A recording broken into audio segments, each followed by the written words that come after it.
vittoria speciale, una vittoria che arriva in un momento particolare per la città di Siena, quindi per i nostri tifosi e la gente di Siena una soddisfazione importante. Una vittoria speciale per un gruppo nuovo che ha aperto un ciclo nuovo. Il signor Minucci ha scommesso su questa squadra e ha avuto ragione un'altra volta.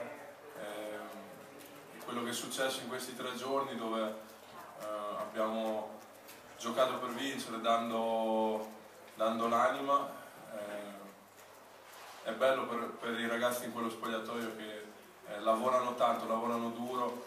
È un mix fra una Siena nuova e una Siena della vecchia guardia, con Res Carraretto, Ezdele, Thaler e Moss, che sono i pilastri di questa squadra, e i nuovi come me, come Jennings, come Sanikiz e Kangur, che cerchiamo di lavorare duro per raggiungere qualcosa di speciale. È stata 3 giorni di pallacanestro intensa, bella, particolare, giocando qua a Milano, giocando oggi in trasferta davanti a un pubblico di Varese caldissimo, però abbiamo avuto qualcosa in più oggi e secondo me è una vittoria meritata, perché abbiamo buttato l'anima in campo. A giugno io ero sicuro di approdare a Milano, te lo dico con sincerità, ero 100% sicuro. Poi ho deciso di ascoltare quello che Coach Banchi e il signor Minucci proponevano sotto il piano tecnico, sotto il piano umano, e il progetto che loro avevano, le idee che loro avevano nei miei confronti erano molto interessanti.